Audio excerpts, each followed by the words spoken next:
had just hit $1 million in revenue. And instead of popping the champagne and celebrating, I was sitting in my car at 9 a.m. on a weekday morning, sobbing my eyes out. Today I'm talking to Sailynn Doyle. She built $1 million business working 80-hour weeks.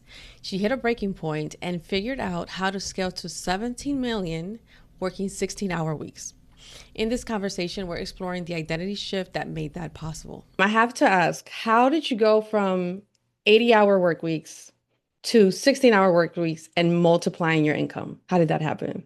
That is such a great question. And you are probably one of thousands that has asked me that question. And that's why I went into coaching, is because so many women asked. But when you talk about identity shifts, that's really what it was. It was back in 2010, I had just hit $1 million in revenue. And instead of popping the champagne and celebrating, I was sitting in my car at 9 a.m. on a weekday morning, sobbing my eyes out because I had been up since 4. I had just done a shift with a client for a staff member who had no-showed, and I still had another 12-hour day ahead of me. And I had been working those 80-hour weeks for 3 years. And that was my moment sitting in that car, like drawing that line in the sand that saying something had to change. And that identity shift was really me thinking I had just built another 9 to 5, actually two, it was 80 hours a week. Right. Um, right? To really becoming a leader, an entrepreneur, excuse me, like that person who truly was going to build a successful business and was no longer just piecing things together. So it was really a moment in time that allowed me to do that. That's amazing. So before that shift, what did a typical week look like for you? Oh gosh, I don't think there was anything typical except for the hours. It was like 16-hour days. I would literally get up, get dressed, go to the office, and then work all day long until I kind of drove back the hour home, crashed, and, went to bed. But I was doing anything from daily operations, so hiring team members, screening interviews, to providing client care when I had to, when we didn't have someone, because I owned a senior home care franchise and we ran 24 hours a day. And so I was in what I call the growth phase. And this was, on my way to $1 million in revenue. I did anything. It was marketing. It was billing at night. It was designing the flyers that I was going to use for marketing. It was doing sales calls with potential clients. It was everything and anything. And I had a team, but it was just that overflow work that needed to get done. Or back then, because I didn't have the systems in place, the work that I was fixing behind the scenes because maybe what they had done didn't meet my expectations. So there was probably, you could say a typical day was 16 hours, but there was nothing typical about it. It was just depending on which fire I was putting out that day. Wow, that sounds incredible and crazy. So what did your nervous system feel like when you were trying to make the shift from 80 hours to a different way of doing things? I think that's such a great question because when you're in it day to day, like most of the women that I work with now, they're around that $1 million mark and they are in the daily operations and they're so involved that they don't even know how their nervous system feels. You feel like this is what's required, right? But if I look back now, I can tell you I definitely had anxiety. There was definitely a lot of crying fits. There was definitely the exhaustion, the burnout, the fatigue, the brain fog. I really thought that I was only in my 20s at the time, as I really thought, like, why am I struggling to figure these things out? And it was because my brain was just on such overload. So now I can see from the outside what other women are going through, but I think when you're so in it, we've been so programmed as society to hustle harder. And if you want to be successful, this is what you have to do. And so you just think this is what's required and this is what's normal, but it's really not. And I can tell you personally, I did a lot of damage mentally, physically, and spiritually to my body and mind over those 3 years that, came back 10 years later and kind of bit me in the butt that I had to fix later on that I didn't even realize. And that's why I do what I do because I know these women don't see what's really going on because they're so stuck in the day to day in that growth phase. Yes. So what do you see in your work?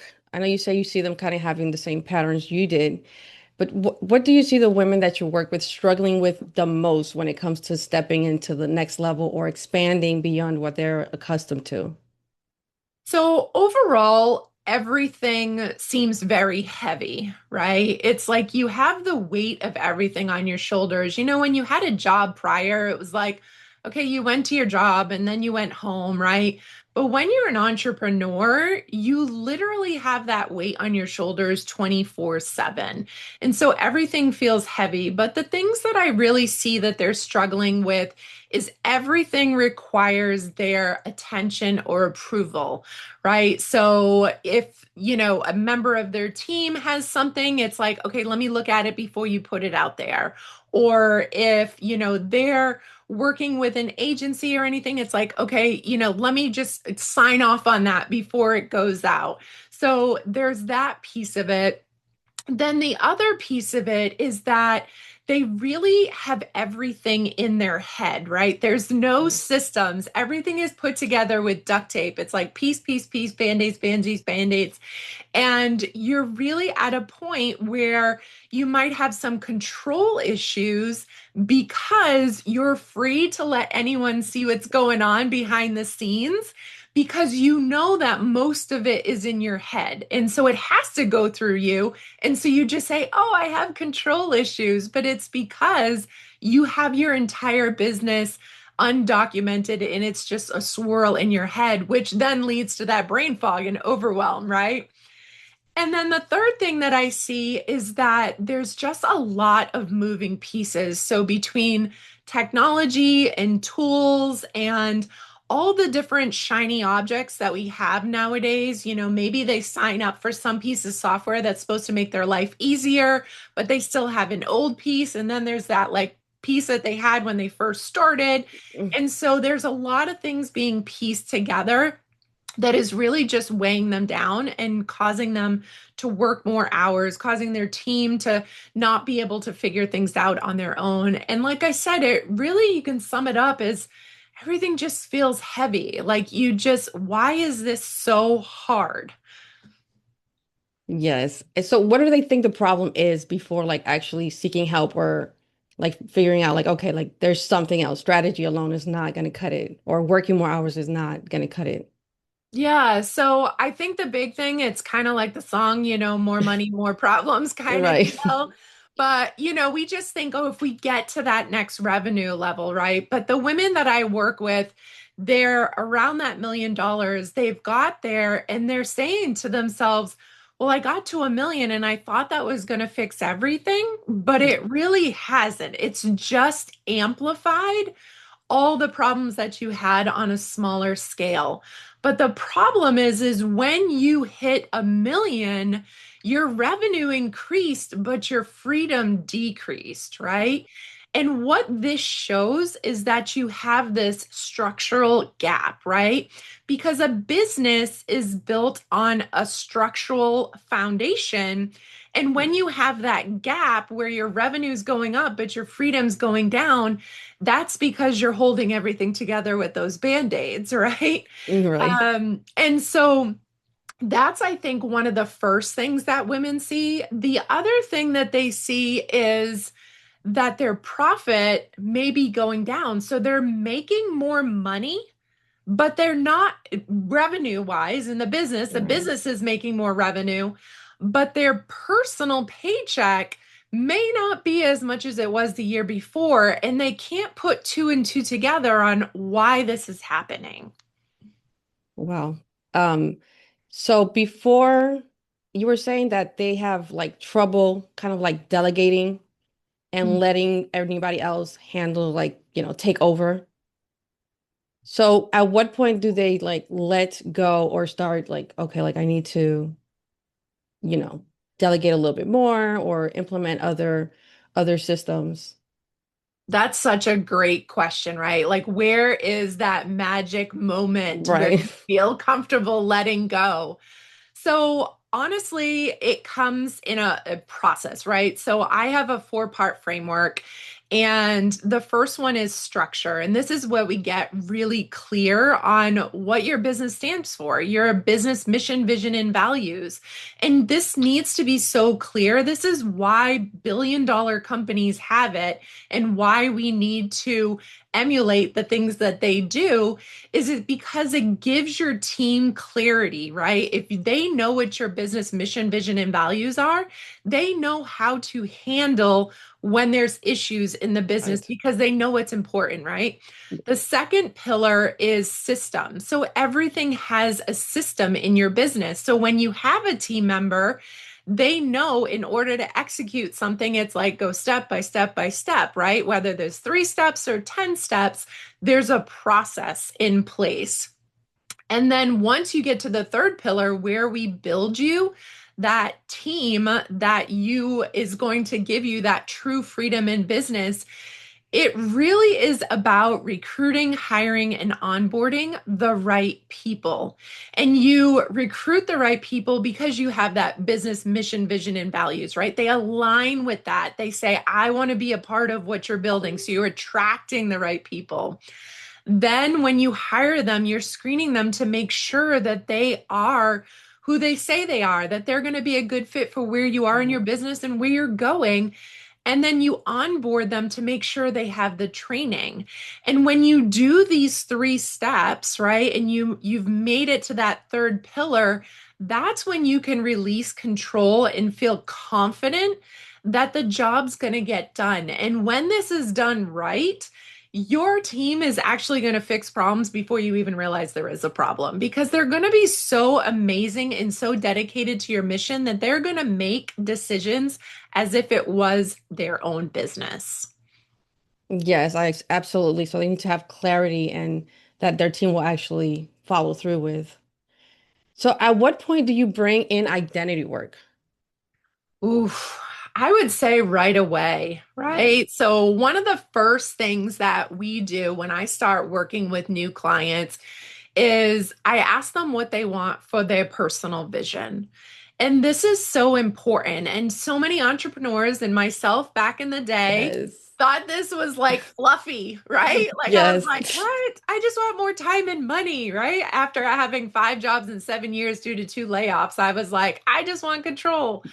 But the problem is if you don't clearly define what you want, then you're going to continue to be on that hustle hamster wheel going around and around and around and around because you're going to say, oh, I want a $500,000 business. And then you get there and you're like, oh, it's not enough, or I don't have my time back. You're like, let me get to 1 million. And then you get there and you're like, oh, it's not enough. I don't have my time back. And so, if we don't reverse engineer that identity, that vision, that lifestyle that you truly, truly want in the beginning, you will struggle to achieve it. And this is why so many women just feel like they're constantly on that going around and around because they haven't clarified what their definition of success is. And it's different for everyone. Some people are extremely happy with $1 million in revenue, a multi six-figure salary, and a 4-hour workday. Other people want to scale to 5 million and they're like, no, I want to make way more than that, and they love to work. Like maybe they want to work Yes. 6 hours a day, right? There's no right or wrong. All depends upon what you want. And what I've seen is that so many women have built these, I like to say, beast of a business that is based on someone else's business model, right? So some coach or guru or program or influencer said, you should build your business this way because that's how I found success. And they copied it. Like, I love a good template, don't get me wrong, right? But if you didn't look at the underlying lesson of how they built their business and then used it to build yours, then most likely it's always going to feel out of alignment. Absolutely. So, normally they start with systems and strategy before they get to the identity work, and it should be like the other way around. Absolutely. So, what's the biggest pushback you hear from women when you bring up identity work? I think, it's so funny. So inside of my 90-day program, it's one of the first things we cover. And I literally have in the video, in the workbook, in the module, do not skip this. Right. Please promise me that you will do this. Like, you may not understand it now, but I promise you it'll get there. And then I do implementation call with all new clients and I ask them, I'm like, okay, what is your dream life? Like, spell it out to me. And if it's vague or gray or, not really clear, then, I use like the Toyota method where they dive 5 layers deep in order to figure out what it is that they really want. So then we can build something that's going to feel good because we only get one life. I owned a senior home care franchise for 10 years. I can tell you firsthand, no one at the end of their life said they had wished they had worked more, right? Right. They all expressed their regrets to me about, I wish I had a better relationship with my spouse, or I wish my kids were here caring for me. I wish I had taken that trip. And so it's so important in the beginning to get that clarity. So that way we can actually rebuild your foundation into something that you really love and you'll remain passionate about, and it's going to bring you the joy that you want. So when you're doing the identity work with them, how important is it how they see themselves? Like their self-image. How important is that? You know, we don't dive super deep into self-image, but I think what happens or what I see over the 90 days is they realize that like a lot of them see themselves as a business owner when we start. And then what happens is the image of their self really grows into a leader. And they realize that what they're building is pretty darn significant, right? Like, it's going to create an impact. It doesn't matter whether you're making widgets or helping people or whatever it is, but your place here on the world is to make some sort of impact. And as their confidence grows in their ability to run an amazing business, their version of themselves expands. They build that confidence, they build that conviction. And so they really feel like, okay, you know what? I know what I'm doing. Like, I don't feel like I'm winging it and I've just had really good luck or success. Like, Right. I feel confident. I am in charge. So are there any physical symptoms that show up like when they're trying to expand their identity or expand their playing field versus like the old way that they did things? Definitely. I mean, I think that happens every time you go to a new Right. level. It's like, right? Like, what's that ceiling? But I've had many women, on a call say to me, I'm just really not sure. Like, I have this feeling in my gut, or I need to slow down for a little bit. Like, they really start to hesitate. And we talk through that. And what it really comes down to is they're feeling like things are aligning and they're like, how can this be so easy? Right? Right. Like, how doesn't this have to be hard? Like, this is feeling so good inside that I'm not familiar with that feeling. And so it really makes them start to question, like, does this woman really know what she's talking about? Because how can I build a business that feels good when I've been so programmed by society and social media and everything else that we should be hardworking and all of these kinds of things? And so it's really, not only a mental shift, but it's that physical shift of where they're kind of releasing that gut feeling and realizing that that feeling in their gut isn't no longer the cramping and the anxiety, but it's more that feeling, that sense of like comfort and that it feels good to them. Absolutely. So what do you think would be like the most uncomfortable part when they're trying to expand? Oh, the most uncomfortable part is really kind of when they're at that $1 million and on the outside, they look successful, right? So maybe they go to networking meetings, or maybe they're hanging out with their friends, or, they're with family, or they're on social media or whatever. And they're like, I have $1 million business, right? Like they maybe don't tell anyone that. Right. Um, but on the outside, they look successful.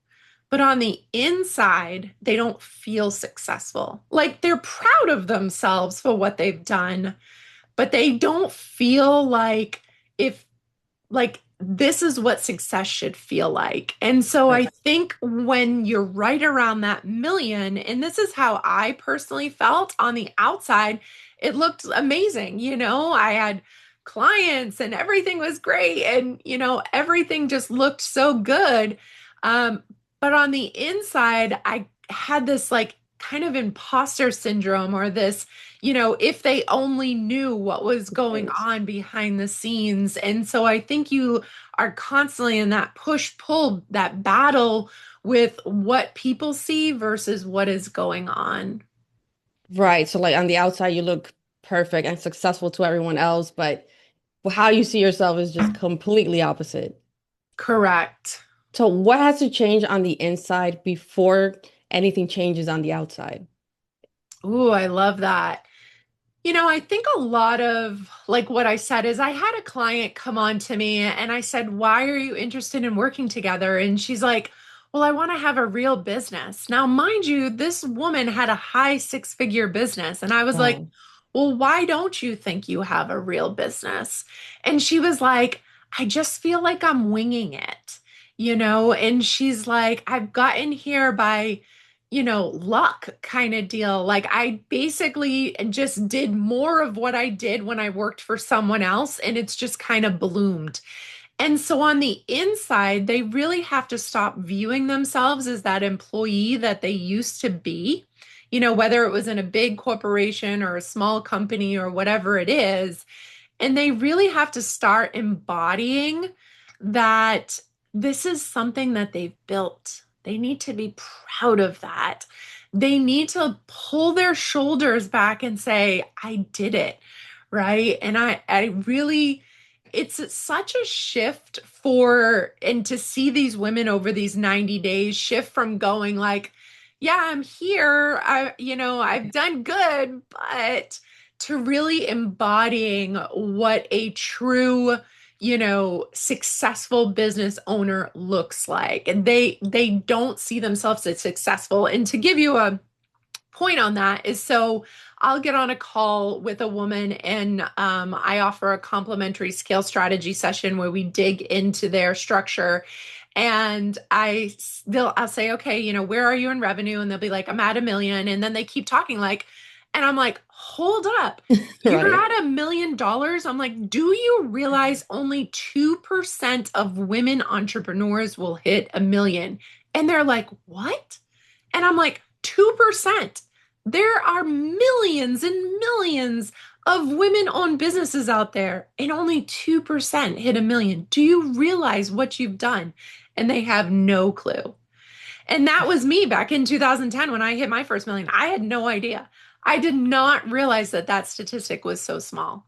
And so for a second, they're kind of taken aback and they're like, wow, what have I done? Right. Right? It really opens their eyes. I want to take it back. I love that you said they have to start embodying. So what would you say is the difference between embodying and like fake it till you make it, where they're like not really confident, they're like trying to kind of shape shift into something they really don't feel comfortable with? Ooh, that is so good, right? So that's that authenticity Yes. versus, what we see on social media. Yes. I think, what it really comes down to is when you no longer feel that weight of your business operations, but you no longer feel the weight of having to perform, right? Like you don't feel like you're performing for your clients. You don't feel like you're performing for your team. You don't feel like you're performing for your friends or family. Like this is just who you are now. You are a $1 million successful business owner, and you can just see it. Their shoulders relax, they become more confident. They're speaking up. Maybe they're volunteering, doing some speaking in the community, right? Even when they're having conversations with their team, instead of like being worried about what to say to them, they have that confidence come through. They're no longer reacting to everything. They're being more proactive, right? So it's just this like full body feeling of this is who I am now, and I'm not still chasing something. I've embraced what I've built, right? I still want to grow, but I've embraced what I've built and I feel comfortable here. Like I feel comfortable in my skin. Like if someone said to me, what's my revenue? And I told them 1 million, they would, I wouldn't be nervous to say that. I would confidently say I have $1 million business, right? And so that I think is sometimes our revenue outpaces where we are mentally. And then one day we wake up and we're like, oh, we're at 1 million. And you're like, how did Right. we get here? Right? Yes. Especially when it's fast. A new client of mine hit 1 million in her first year. And so it's like, wow, a year ago I was, in a corporate job and now I'm here. So that's a big shift. That's amazing. So what does it look like when it actually clicks? When they actually like, oh, I get it. What does it look like? I want to say like warm, fuzzy, like pink and rosy kind of deal. Like, because when you think of like, what does it look like? But I'm imagining this woman that's a client of mine. And for her, she went from kind of doing her daily job as an entrepreneur to stepping into her leadership shoes and embracing it. And for a lot of women, I actually see some physical changes, right? So when they fully embrace that, they may, elevate their wardrobe or their look. And it's not because they're trying to show off, but they're just no longer shrinking. They're no longer sucked into the daily operations and just dragging through their days. They're getting up confident and they're saying to themselves, this is who I am now. So I think a lot of times we see a difference on the outside. It's kind of like an aura. I remember I had someone say to me right around when I hit my first million, she's like, there's something different about you. And she's like, I'm not really sure where it was. And it's just that full body, knowing that you know what you're doing and this wasn't luck, right? Like you're not going to lose it tomorrow. And no matter what happens, that you can build it bigger or rebuild it again or whatever it is because you're not the person you were when you first started. That's amazing. So they have to be congruent with what they want and how they're showing up in the world, right? Exactly. So how do you know when someone is ready for the kind of work that you offer versus like, okay, like this kind of person will not has either, maybe something else that they need to work on before they come to me? Yeah, I love this question. So it's not just revenue based, right? So I work with women who are right around that $1 million. They could be very high six figures or a little bit over 1 million already, but it's not just revenue. It's really, whether they're ready to slow down for 90 days a little bit. I'm not talking put on the brakes, but Right. just take your foot off the gas a little bit and really rebuild. I was on a scale strategy session a couple weeks ago with a woman, and she's got a great business, been in business a long time. And she was like, yes, I need to do this. And then we talked a little bit more, and she's like, maybe I just need to hire a virtual assistant right now. And I was like, okay, right? Like, and so it's someone who's no longer willing to put another piece of duct tape or a band-aid on their problems. And it's someone who's ready to embrace a shift. And that's why my program's only 90 days, because I know the woman at this point, they don't want to slow down very long because they're afraid to take their foot off the gas. But they also want to see results as fast as possible, right? And so they can stay as long as they want. I have some women who have been with me for years, but for the first 90 days, it's like, okay, this is what we're going to go really fast pace into your business and restructure those pillars.